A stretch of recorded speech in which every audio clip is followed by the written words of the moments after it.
So, hello, good morning guys. Welcome back to my channel, Chichi Zamoras. So, ngayon parang malate na talaga ako kasi galing dito sa tirahan ko ay parang mga 30 minutes o 40 minutes ang biyahe. Then, mag-start is 8 o'clock. Parang malate talaga ako guys. Ewan ko, maaga naman akong gumising. Gumising ako ng mga 6 o'clock. Siyempre, nag-prepare pa ng mga breakfast. Tapos, itchus-itchus sa mukha. Kaya, dito ako sa mukha nag-spend ng oras. Kaya, medyo mali talaga ako ngayon. Sana pagdating ko doon, makasakay agad ng train. So, okay yun. Pero kung maghintay pa ako ng train ng mga 10 minutes, 5 minutes, parang late na talaga ako. So, kumusta kayo guys? Happy Sunday everyone!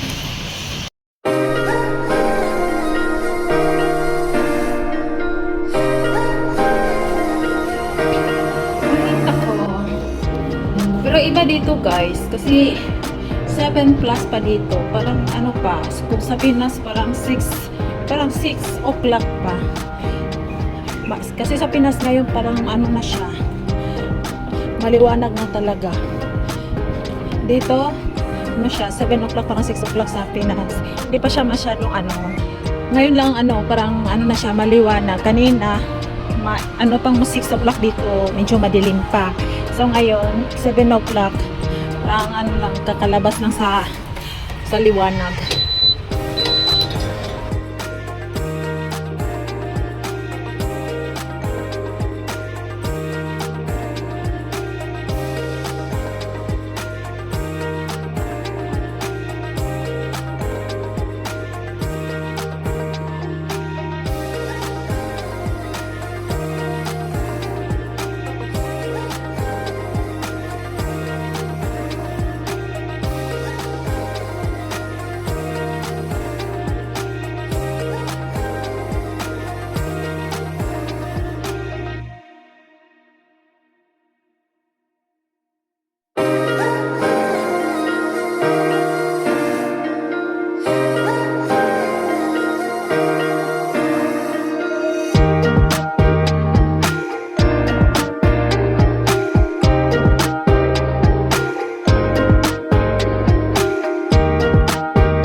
Dito na po ako sa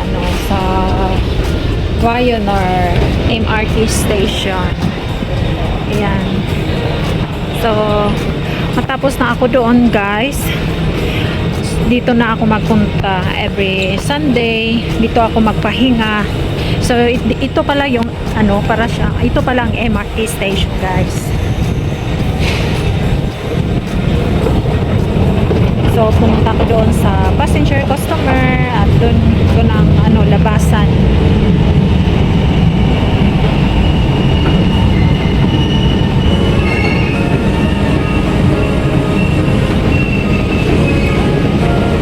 Dito? Magandang weather. Hindi siya init. Umulan siya kanina, malakas, pero ngayon na siya, wala na siyang ulan, pero hindi siya mainit, medyo siya malamig.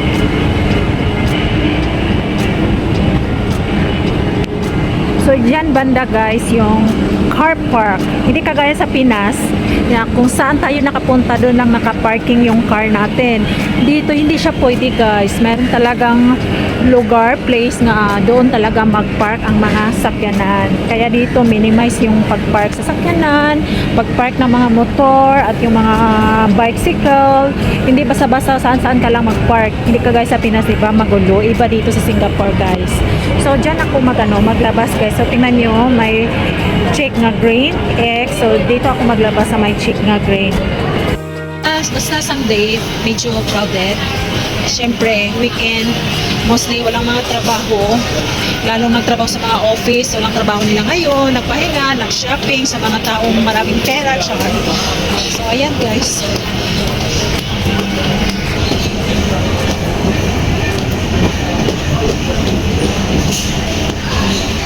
Dito talaga ako lagi magdaan. Dito naman talaga ang daanan.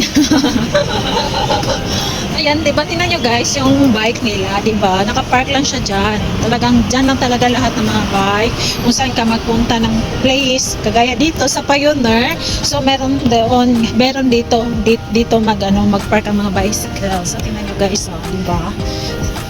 Pero sa Pinas, kahit saan yan nakapark. No? Iba talaga dito, arrangement, minimize dito.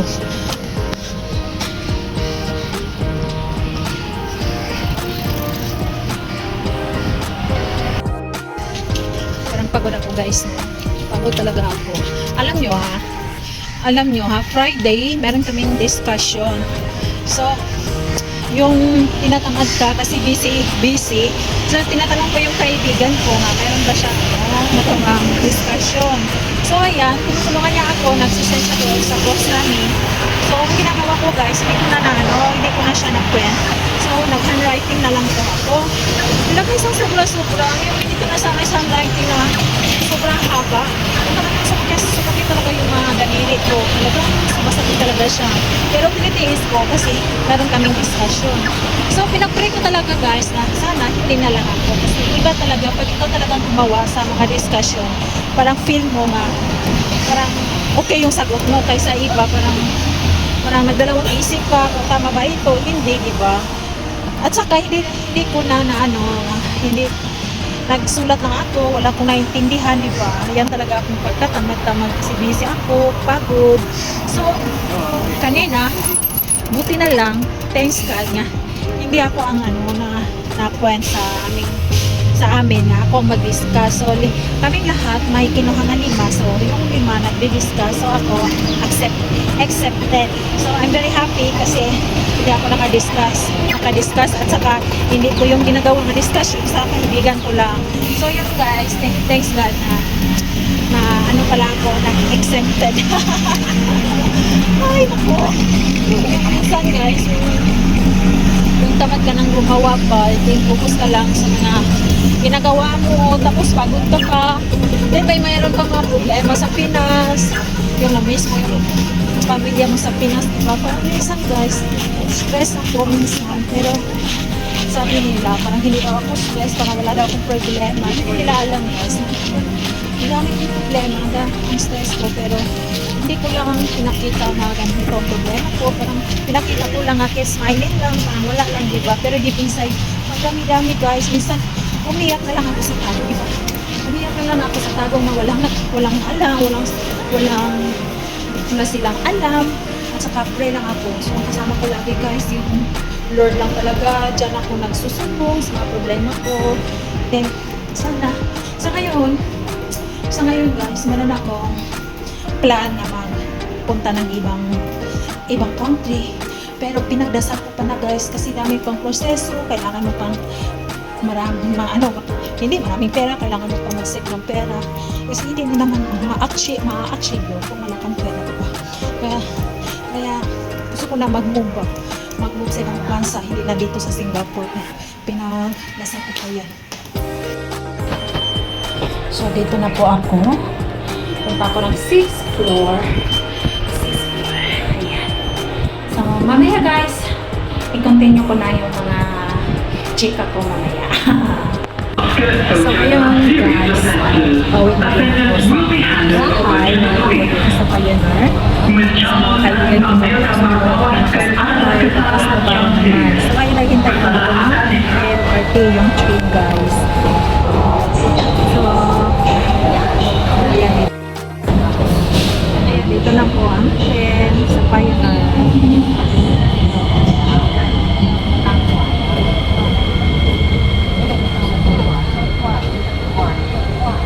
Maraming vacanting seats.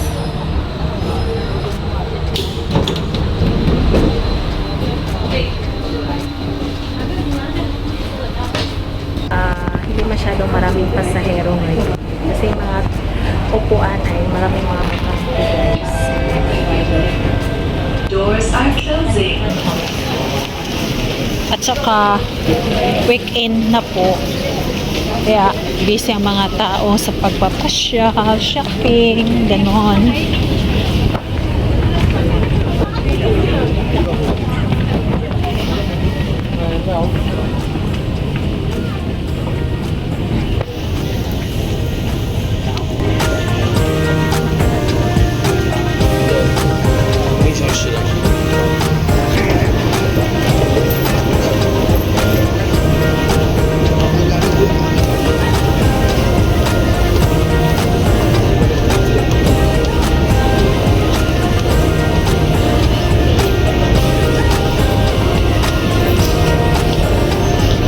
ako sa kabila guys,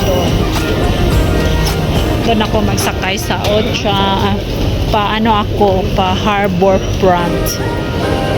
Tingnan nyo guys, so pa harbor ako.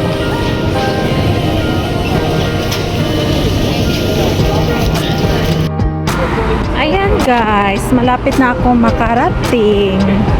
So dito banda ang bahay sa Keppel Bay, Caribbean Keppel Bay, sa condominium ng Caribbean guys. So ito, dito na po ako papasok yan sa Caribbean Keppel Bay. So ang oras ngayon is 8:14.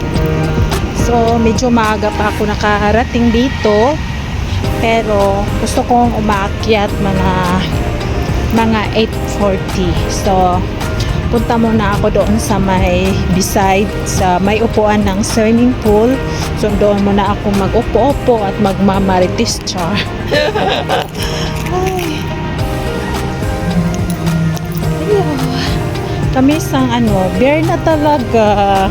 Nakita ko ng mga Christmas light, pero hindi ko ma-appreciate dito ang yung December dito.